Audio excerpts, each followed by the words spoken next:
Look, I'm going to be honest with you in a way that most CEOs won't. What I'm about to tell you might sound like science fiction, or maybe a confession, or perhaps the most important economic warning you'll hear this decade. Because right now, as I speak to you, I'm standing at the center of what could be the most consequential financial bubble in human history. And the terrifying part? I helped create it.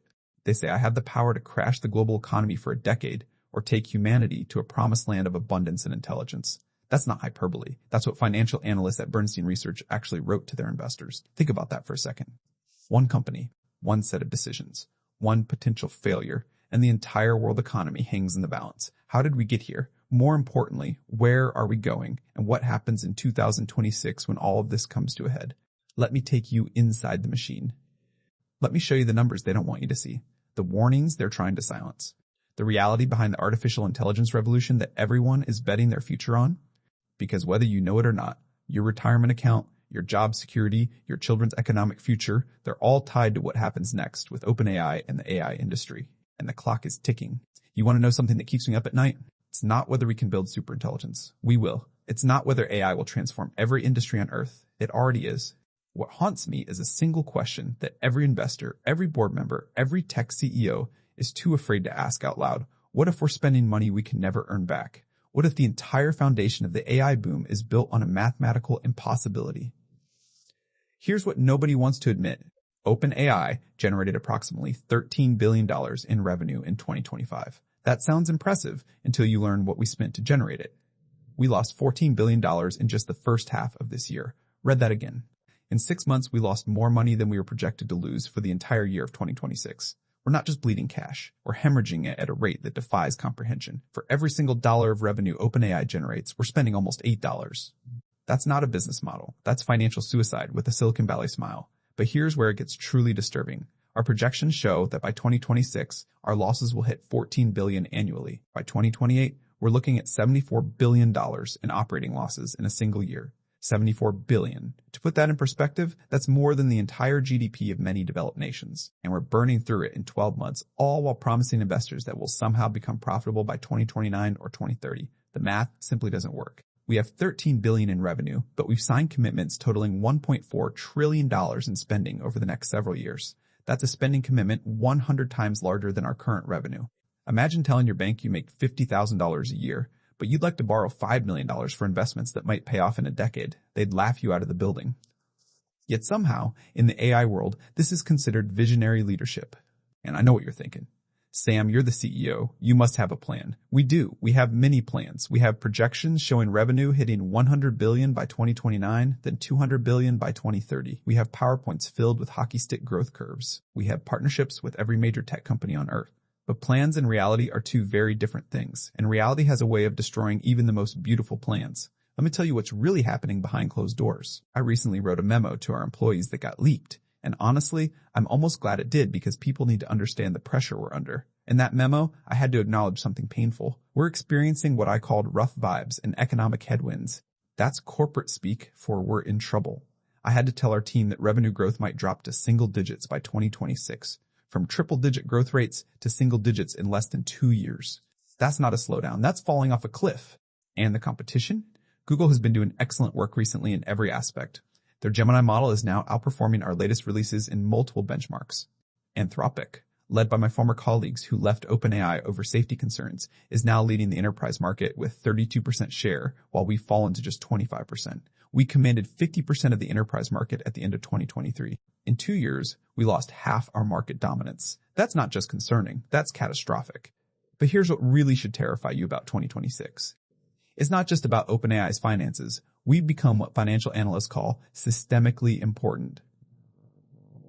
That's the same term they used for the big banks before the 2008 financial crisis. The banks that were too big to fail, except we might be too big to save. Think about the web of dependencies we've created. Microsoft has invested billions in us and built their entire AI strategy around our technology. They're essentially renting us computing power while simultaneously being one of our biggest investors in customers. It's a circular financial arrangement that looks brilliant in a boom and catastrophic in a bust. Oracle has signed a 15-year lease to build data centers exclusively for OpenAI. They're on the hook for $1 billion in payments to construction firms, building infrastructure sized for one client. If we fail, those data centers become expensive monuments to overconfidence. NVIDIA has sold us hundreds of billions of dollars worth of chips that require the electricity equivalent of 20 standard nuclear reactors to operate. AMD, Broadcom, Amazon Web Services, they've all made massive bets on our continued growth. And here's the truly terrifying part. The stock market has made AI responsible for 80% of its returns since ChatGPT launched. 80%. That means if the AI boom falters, if companies like OpenAI can't deliver on our promises, the entire market doesn't just correct, it collapses. Scott Galloway, the tech analyst and professor, put it bluntly on his podcast. He said if the music stops, there's not only not any chairs, there's like hot coals everyone's going to sit on. It's going to be ugly. He believes the implosion of OpenAI would trigger a systemic shock with nowhere to hide for investors across global markets. Those aren't the words of a pessimist or a short seller. Those are the words of someone who understands what happens when critical infrastructure fails. And let me tell you about a moment that revealed more than I intended. I was doing a podcast with Brad Gerstner, an investor and friend, and he asked me a straightforward question. How can a company with $13 billion in revenue make $1.4 trillion in spending commitments? It's a fair question. It's the question every rational investor should be asking. And my response, I got defensive. I told him if he wanted to sell his shares, I'd find him a buyer. I suggested that people who are concerned about our spending would be thrilled to buy shares. Later, watching that interview circulate on social media, I realized how it looked. Defensive, frantic. Some people called it sociopathic. That's harsh, but I understand why. Because when you're asked how the math works and you respond by suggesting people sell their shares, you're not answering the question. You're deflecting. And deflection is what you do when you don't have a good answer. Here's what I should have said. Here's the truth that I think about every single day. We're making the biggest technological bet in human history, and we genuinely don't know if it will work. We're spending more money faster than any collection of companies has ever spent on anything, more than the Apollo program, more than the Manhattan Project, more than the build-out of the internet itself. We're spending approximately $400 billion this year on AI infrastructure. By 2026 and 2027, that figure exceeds $500 billion annually. That's roughly Singapore's entire annual GDP being poured into data centers, chips, and energy infrastructure for AI. And the promise? The promise is that AI will become so capable, so essential, so revolutionary that all of this spending will look like a bargain in hindsight. We're betting that by the end of this decade, we'll have models that can do things humans cannot do. Scientific discoveries that would have taken decades will happen in months. Every industry will be transformed. Productivity will explode. The age of abundant intelligence will arrive. And with it, an economic boom, unlike anything history has ever witnessed. But what if we're wrong? What if the improvements slow down? What if the much-hyped scaling laws that have driven AI progress hit a wall? What if enterprises decide they don't actually need to spend millions on AI when cheaper alternatives or even human workers can do the job? What if the technology plateaus at very impressive, but not quite revolutionary? Then we're not building the future. We're building the most expensive mistake in business history, and there are signs that should worry us. ChatGPT, which generates the majority of OpenAI's revenue, is struggling to convert users to paying subscribers. We have 800 million active users, but only 5% of them pay for subscriptions. 5%.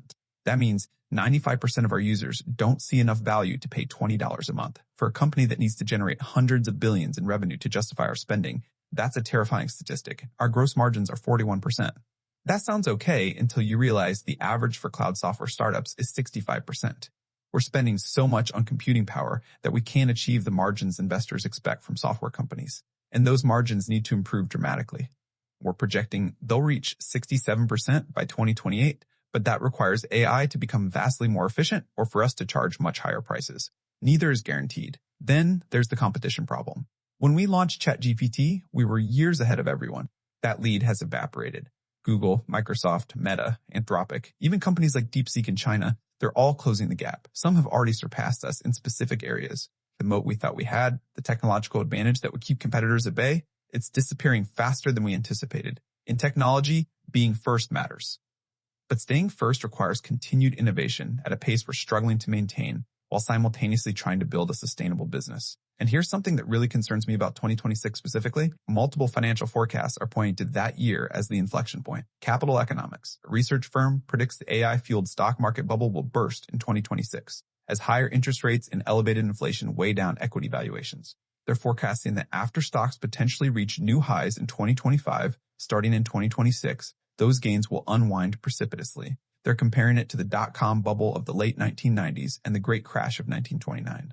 Goldman Sachs CEO David Solomon said he expects a lot of capital deployed in AI won't deliver returns. He specifically warned that a drawdown within the next 12 to 24 months wouldn't surprise him. Jeff Bezos, who lived through the dot-com crash with Amazon, called the current situation an industrial bubble. His Amazon stock fell from $113 to $6 during the last crash. He knows what these bubbles look like from the inside, and he's seeing the same patterns now. JP Morgan CEO Jamie Dimon tried to be reassuring, saying, "This isn't hype like the internet bubble, it's real." But even he can't deny the valuations have become untethered from fundamentals. The S&P 500's price-to-earnings ratio is around 30, which is extremely high by historical standards, and most of that valuation is being driven by AI stocks. When the narrative changes, when the story shifts from AI will change everything to AI didn't change things fast enough, the correction won't be gentle. Let me paint you a picture of what a crash could look like. It won't happen all at once. It never does. It'll start with a narrative shock, some event that causes investors to question the entire AI story. Maybe it's a major AI model failure that causes significant damage. Maybe it's OpenAI or another major AI company missing revenue projections dramatically. Maybe it's an internal memo, worse than the one I already sent, getting leaked that shows we've completely lost control of our finances. Once that narrative shock hits, the dominoes start falling. NVIDIA's stock, which has been one of the best performers in the market, would likely drop first. They're valued based on the assumption that demand for their AI chips will continue growing exponentially. If that demand falters, their valuation collapses. And because so much of the market's gains have been driven by companies like NVIDIA, the entire market would follow. Then the debt comes due. Remember those complex financial instruments I mentioned? The asset-backed securities where companies are using data centers as collateral? In 2025 alone, over $13 billion in such securities were issued, a 55% increase. If AI demand doesn't materialize and those data centers lose value, the collateral disappears. Someone is left holding the bag for hundreds of billions of dollars in worthless assets. Sound familiar? It should. It's exactly what happened with mortgage-backed securities in 2008. The parallels to the financial crisis are genuinely disturbing. Back then, banks bundled risky subprime mortgages into complex products that few understood, all based on the assumption that housing prices would rise forever. Today, tech companies are bundling AI infrastructure investments into complex financing arrangements, all based on the assumption that AI demand will grow forever. When housing prices didn't rise forever, the global financial system nearly collapsed. What happens when AI demand doesn't grow forever? And OpenAI sits at the center of all of this. We're the load-bearing company for the entire AI boom. Our success or failure will determine the fate of dozens of other companies and potentially trillions of dollars in market value. That's why people say I have the power to crash the global economy. It's not because I'm particularly important or brilliant. It's because we've built a system where so many critical pieces depend on OpenAI continuing to grow and succeed that our failure would trigger a cascade of collapses. If OpenAI can't meet our financial obligations by late 2026, here's what likely happens. First, we'd need emergency funding at a dramatically reduced valuation. Our current valuation is around $500 billion, making us the most valuable private company on Earth. In a crisis, that could get cut in half or worse. Existing investors would take massive write-downs. SoftBank, Microsoft, and others who've poured billions into us would see much of that value evaporate. Then we'd have to make brutal cuts. Research teams would be slashed. Safety and alignment work, the very research meant to ensure AI doesn't harm humanity, would likely be deprioritized to reduce costs. We'd have to renegotiate or default on our massive infrastructure commitments. Oracle, NVIDIA, Broadcom, all the companies counting on our payments would take losses. Some might not survive. The broader market impact would be severe. If OpenAI, the company that started the AI revolution, can't make the economics work, investors would question whether anyone can. AI stocks would crater. The magnificent 7 stocks that have driven market gains, Microsoft, Google, Meta, Amazon, Apple, NVIDIA, Tesla, they'd all seen massive sell-offs. And because these companies represent such a large percentage of market capitalization, the entire market would plunge. We'd likely see hundreds of thousands of job losses across the tech sector. AI researchers, engineers, the very people who built this technology would find themselves unemployed. Universities and research institutions that have been starved of AI talent because everyone went to work for companies like us would suddenly be flooded with brilliant researchers who can't find work. The AI brain drain would reverse, but not in the good way. And here's the truly scary part. This wouldn't just be a tech sector problem. AI has become so central to economic growth that an AI crash would likely trigger a broader recession. Consumer confidence would plummet. Business investment would dry up. The Federal Reserve would have limited tools to fight it because interest rates are already relatively low and inflation remains a concern. We could see a prolonged economic downturn, potentially lasting a decade, as the analysis from Bernstein suggested. But let me tell you about the other possibility, the one I actually believe in, even as I outline all these nightmare scenarios. What if we're right? What if the skeptics, the short sellers, the analysts predicting a crash? What if they're all making the same mistake people made about the internet? Yes, there was a dot-com bubble. Yes, hundreds of companies failed, but the internet did change everything. It did become more valuable than anyone imagined. The companies that survived, Amazon, Google, they became some of the most valuable corporations in history. AI could follow the same path. Not smoothly, not without pain, but ultimately successfully, because the technology is real. It's not vaporware or a Ponzi scheme. Large language models can do things that were impossible 5 years ago. They can write, code, analyze, reason, create, and they're getting better at an exponential rate. The models we're training now are genuinely smarter than me in many domains. That's not marketing speak. That's observable reality. By 2026, I believe we'll have models that produce genuinely novel insights, the kind of discoveries that humans might not make on their own. By 2027, we'll have AI-driven robots that can perform complex physical tasks, creating enormous economic value. By the end of the decade, we'll have what we can legitimately call superintelligence, systems that outthink humans in virtually every domain. And when that happens, when we truly reach the age of abundant intelligence, the economic returns will be measured in trillions, not billions. This is why we're spending so aggressively. This is why we're making commitments that look insane by traditional business standards. Because we're not building a traditional business. We're building the infrastructure for a post-scarcity future. We're creating the foundation for an economic boom that could last generations. The companies that control advanced AI won't just dominate their industries. They'll define the global economy for the rest of the century. And maybe, just maybe, the incredible spending we're seeing now isn't a bubble. Maybe it's exactly the right amount to invest in the most important technology in human history. The Apollo program spent the equivalent of $300 billion to put humans on the moon. We're spending that every year on AI, and the potential payoff is infinitely larger. We're not just trying to achieve a symbolic victory or scientific milestone. We're trying to solve intelligence itself. And if we succeed, everything changes. Think about what abundant intelligence means. Scientific research that currently takes years happens in days. Drug discovery accelerates. Climate solutions emerge. Educational systems become perfectly personalized. Legal services, medical diagnostics, financial planning, every knowledge-based profession becomes radically more effective and accessible. The productivity gains alone could add trillions to global GDP. But beyond that, we solve problems we currently can't even address because we lack the cognitive capacity. This is the bet. This is what keeps me going even when I see the terrifying financial numbers. Even when I have to write memos to employees about rough vibes. Even when analysts predict our implosion could crash the global economy. Because I've seen what our models can do, and I've seen how fast they're improving, and I genuinely believe we're on the cusp of something extraordinary. But belief isn't enough. Hope isn't a business strategy. And that's why 2026 is so critical. It's the year when we'll start to see whether the optimistic scenario or the catastrophic one is more likely. It's the year when our financial commitments start coming due in earnest. It's the year when the gap between AI's promise and AI's reality will become impossible to ignore. If our revenue growth stalls at single digits like our internal projections suggest it might, we'll be in serious trouble. If Google and Anthropic continue taking market share, we'll be in serious trouble. If enterprises decide that current AI capabilities are good enough and stop upgrading to newer, more expensive models, we'll be in serious trouble. Any one of those scenarios could trigger the cascade I described. Multiple scenarios happening simultaneously would be catastrophic.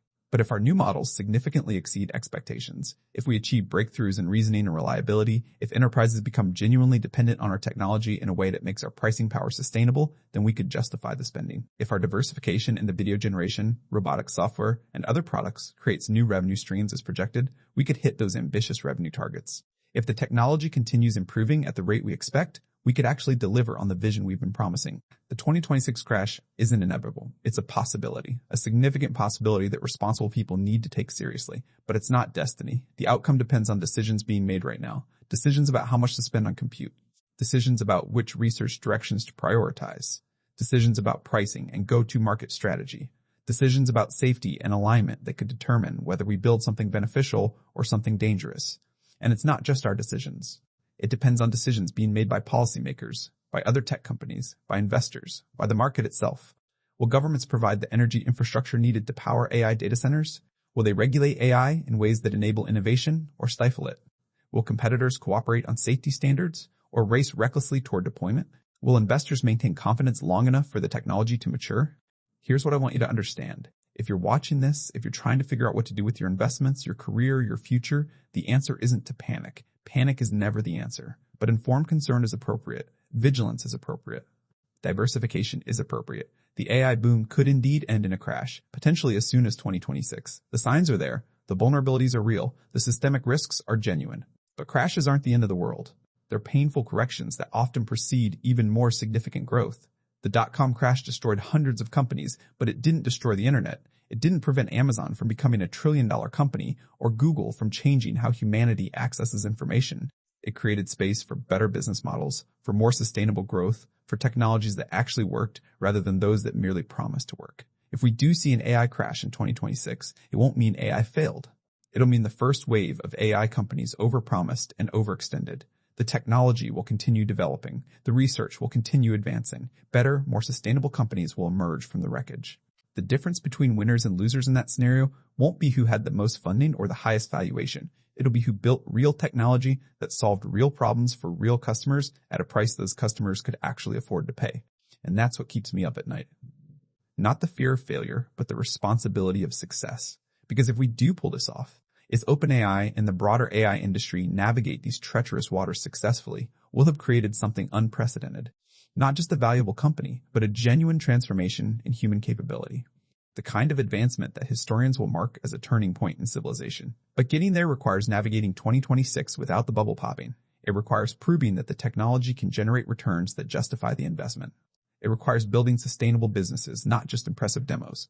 It requires honest conversations about capabilities and limitations instead of breathless hype. It requires regulatory frameworks that enable innovation while preventing catastrophic risks. Most importantly, it requires acknowledging the very real possibility that we're all wrong. That the scale of AI transformation we're betting on might take longer than expected. That the returns might be smaller than projected. That the path forward might require more course corrections and painful adjustments than anyone wants to admit. Pride and certainty are the enemies of good decision-making. Humility and adaptability are what navigate through uncertainty. So here's my prediction for 2026. It's going to be a year of reckoning. Not necessarily a crash, but definitely a moment of truth. The companies that have been spending aggressively without clear paths to profitability will face serious scrutiny. Some will find ways to adapt and survive. Others won't. The market valuations that have been based primarily on potential rather than performance will face correction. Maybe not a catastrophic crash, but meaningful adjustments that separate the sustainable from the unsustainable. For OpenAI specifically, 2026 will be the year we either prove our model works or face an existential crisis. Our revenue needs to accelerate, not decelerate. Our technology needs to make significant leaps, not incremental improvements. Our enterprise business needs to grow dramatically. Our new products need to actually create meaningful revenue, and we need to demonstrate a credible path to profitability that doesn't rely on magical thinking. I'm optimistic, but I'm not blind. I see the challenges. I feel the pressure. I know what's at stake. And I know that saying I have the power to crash the global economy isn't just analyst hyperbole. It's a sobering reminder of the responsibility we bear. Every decision matters. Every quarter matters. Every technological breakthrough or setback matters. Because we're not just building a company. We're building the foundation for an industry that the entire global economy has become dependent on. The warning I want to leave you with is this. 2026 could be the year that determines whether AI becomes the greatest technological boom in history or the greatest bubble. The signs of danger are flashing. The systemic risks are building. The financial unsustainability is becoming harder to ignore. But the potential for transformation is still real. The technology is still improving. The opportunity is still there. What happens next depends on whether we can match ambitious vision with disciplined execution, whether we can balance the need for rapid advancement with the requirement for sustainable business models, whether we can maintain investor confidence while being honest about challenges, whether we can deliver on enough of our promises to buy time to deliver on the rest. I don't know if we'll succeed. Nobody does. That's what makes this moment so thrilling and so terrifying. We're genuinely in uncharted territory, spending unprecedented amounts of money on technology that could change everything or collapse spectacularly. The entire world is watching. The entire economy is betting, and the clock is ticking down to 2026. So watch carefully, prepare thoughtfully, hope optimistically, but plan defensively. Because whatever happens in the next 2 years, it's going to be historic. We're either going to look back at this time as the moment humanity reached toward the stars and succeeded beyond imagination, or the moment we reached too far, too fast, and crashed back to Earth with devastating consequences. There's no middle ground anymore. We're all in. And we're about to find out if the bet pays off or bankrupts us all. The age of abundant intelligence or the crash of the century. 2026 will tell us which future we built. I just hope we're ready for the answer.